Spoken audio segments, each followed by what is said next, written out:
5 ఏళ్లు పోరాడితే ఇవాళ 2 ఏళ్ల నమ్మకాన్ని సాధించుకుందాం. మరో 10 ఏళ్ల పాటు ఈ నమ్మకాన్ని నిలబెట్టుకోవాలి.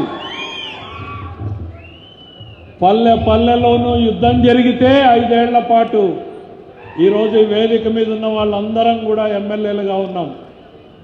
ఊళ్ళో అంగీలు దించుకొని కర్రలు చేతపట్టి బూతుల దగ్గర నిలబడితే ఇవాళ ఈ వేదిక మీద ఉన్నాం. 5 ఏళ్ల ఆ పోరాటాన్ని ఎవరం కూడా మర్చిపోకూడదు, మర్చిపోలేదు అన్నటువంటి విషయాన్ని కూడా ఈ సందర్భంగా చెప్తా ఉన్నాను. నేను 30 ఏళ్ల రాజకీయాన్ని చూశాను జిల్లాలో. 30 ఏళ్లలో ఈ జిల్లాలో ఇందాక ప్రభాకర్ రెడ్డి గారు ఒకటి చెప్తా ఉన్నారు, నమస్కారం మాత్రమే పనిచేస్తుంది, మిగిలింది పనిచేయదు అని. వాస్తవం అది. ఫ్యాక్షనిజాన్ని చూశాను, కర్రలు పట్టుకున్నవి కత్తులు పట్టుకున్నటువంటి రోజుల్ని చూశాము. తెలుగుదేశం పార్టీ నాయకుల మీద దాడి జరిగినటువంటి సందర్భాల్ని చూశాం. 2004లో ఆ రోజు కొత్తగా వచ్చినటువంటి ప్రభుత్వంలో దాడి జరిగితే కూడా కలబడి నిలబడినటువంటి నాయకులు తెలుగుదేశం పార్టీ నాయకత్వం గ్రామ స్థాయిలో ఉంది అన్నటువంటిది మర్చిపోలేదన్నటువంటి, గ్రామంలో జెండాను నిలబెట్టినటువంటి నాయకత్వం మాత్రం అట్లానే నిలబడి ఉంది అన్నటువంటిది విషయం చెప్తున్నాం. ఈరోజు ఈ పార్టీకి బలగం మాకన్నా ఎక్కువ క్షేత్రస్థాయిలో పనిచేస్తున్నటువంటి కార్యకర్తలు అన్నటువంటి విషయాన్ని సందర్భంగా గుర్తు చేస్తా ఉన్నాం. 30 ఏళ్ల రాజకీయంలో నేను 30 సంవత్సరాలు ప్రతిపక్షంలోనే ఉన్నాను. మరి 30 సంవత్సరాలు ఎట్లా నిలబెట్టుకోగలిగాము అనంటే కేవలం మానవ సంబంధాలతోటి, కార్యకర్తలతో ఉన్నటువంటి అనుబంధంతో, వాళ్ళు ఒకటిగా వీడు మావాడు, నావాడు, నా అన్న తమ్ముడు అనుకున్నారు. కాబట్టి ఇవాళ రాజకీయాన్ని 30 సంవత్సరాలు ప్రతిపక్షంలో ఉన్నా కూడా నిలబెట్టుకున్నారు. నేను నిలబడ్డది కాదు, నన్ను నిలబెట్టినటువంటి నాయకత్వం గ్రామ స్థాయిలో ఉంది అన్నటువంటిది గుర్తు చేస్తా ఉన్నా. ఇది ప్రతి ఒక్కరూ కూడా గుర్తుపెట్టుకోవాల్సినటువంటి అవసరం ఉంది. అయితే మన ప్రత్యర్థిని అధికారంలోకి వచ్చినప్పుడు మనకి జబ్బులు వస్తాయి. జబ్బులు కొన్ని మనకు వస్తాయి, అధికారంలో ఉన్నప్పుడు కొన్ని ప్రలోభాలు వస్తాయి. వాటికి దూరంగా ఉండాల్సినటువంటి అవసరం ఉంది. నేను ఎప్పుడు కూడా చెప్తా ఉంటా, అధికారంలోకి వచ్చినప్పుడు ఆఫీస్ రూమ్లో కూర్చుంటే చాలా కొత్త ముఖాలు కనపడతాయి. నా దగ్గర చాలా కార్యకర్తల మీటింగుల్లో చెప్తా ఉంటాను, 5 ఏళ్లలో ఒకరితో ఇద్దరితో పేరు గుర్తులేకపోయినా వీడు నన్ను కలిశాడా లేదా అనేటువంటిది 5 ఏళ్లలో ఖచ్చితంగా చెప్పగలుగుతాను నేను. కానీ ఈ 2 ఏళ్లలో 5 ఏళ్లలో కనపడని ముఖాలు కనపడతా ఉంటాయి. నా దగ్గర కనపడితే మీ దగ్గర కూడా కనపడుతూ ఉంటాయి. అవి ప్రతి ఒక్కరు కూడా కనపడతా ఉంటాయి. వాటి పట్ల జాగ్రత్తగా ఉండాలి. మనం రాజకీయ పొద్దుతిరుగుడు పూలని నేను ఎప్పుడు చెప్తా ఉంటా. మనం అందరికీ పనిచేద్దాం. ఇవాళ మనం అధికారంలో ఉన్నాం, ప్రజలు మనం ఓట్లేశారు, అందరికీ పనిచేయాలి. కానీ ముందు అంగీకరించుకున్న వాళ్ళకి అయిన తర్వాతే మిగిలిన వాళ్ళందరికీ అనేటువంటిది. నలిగిన చొక్కాలు కేసులు పెట్టుకున్నటువంటి వ్యక్తులు ప్రతి ధర్నాకు ముందొచ్చి నిలబడినటువంటి వాళ్ళందరిది అయిన తర్వాతనే మిగిలిన వాళ్ళకి చేద్దాం. ఆకలున్నోడికి అన్నం ముందు పెట్టాలి తప్ప అన్ని వైపులా తిరిగే వాళ్ళ వైపు నిదానంగా చూసినా కూడా పర్వాలేదనేటువంటిది నమ్ముతాను నేను. ఈరోజు తెలుగుదేశం పార్టీ రాయలసీమలో బలంగా జెండాను రెపరెపలాడించినటువంటి జిల్లా అనంతపురం జిల్లా. ఇది మరో దశాబ్ద కాలం పాటు ఈ జెండా రెపరెపలాడుతూనే ఉండాలి.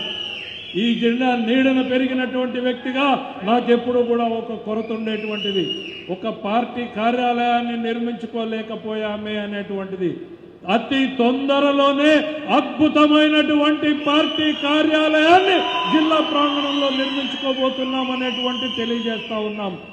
చాలా వరకు ఈ రోజే దాని ప్రకటన చేద్దామనుకున్నాం. కానీ గవర్నమెంట్ ఫైల్ కదిలేటువంటిది కొంచెం నిదానమయ్యేటప్పటికి ఈ రోజుకి ఆర్డర్లు తెలియకపోయాం. సాధ్యమైనంత తొందరలోనే ఒక అద్భుతమైనటువంటి తెలుగుదేశం పార్టీ కార్యాలయాన్ని నిర్మించుకుంటున్నాం అనేటువంటిది కూడా ఈ సందర్భంగా తెలియజేస్తున్నాం. ఇందాక పెద్దలు ప్రభాకర్ రెడ్డి గారు చెప్పారు, క్షేత్రస్థాయిలో మనం వెళ్ళాలి అని. వాస్తవం, క్షేత్రస్థాయికి ఎంత దగ్గరగా ఉంటే మనం అంత బలంగా ఉంటామనేటువంటిది కూడా చెప్తా ఉన్నాం. పార్టీ ఇప్పటికే ఒక కార్యక్రమాన్ని ఇచ్చింది. ఈ 25 నుంచి 45 రోజుల పాటు క్షేత్రస్థాయిలో పల్లె పల్లెకి గడప ఇంటింటి తలుపుని తట్టి ప్రతి గుండెని పలకరించే రకంగా కార్యక్రమాన్ని రూపొందించారు లోకేష్ గారు. తొందరలోనే ఆ కరపత్రాలు ఊరికి ఏం చేశాం, మండలానికి ఏం చేశాం, జిల్లాకి ఏం చేశాం అనేటువంటి కరపత్రాలను తీసుకుని ప్రతి ఒక్కరిని పలకరించాల్సినటువంటి బాధ్యత మన మీద ఉంది. ఎందుకు అనంటే ఊళ్ళోకి పోతేనే సమస్యలు వస్తాయి, మన దృష్టికి వస్తాయి, వాటిని పరిష్కారం చేయడానికి మనకు దొరుకుతుంది. సమస్య ఉందని ఎప్పుడు దూరం పోవద్దు, సమస్యకి ఎదురుపోదాం, ఆ సమస్యని పరిష్కారం చేద్దాం. ఆ చేసే దమ్ము ధైర్యం తెలుగుదేశం పార్టీ చంద్రబాబు నాయుడు గారి నాయకత్వంలో ఉంది అన్నటువంటి చెప్తా ఉన్నాం.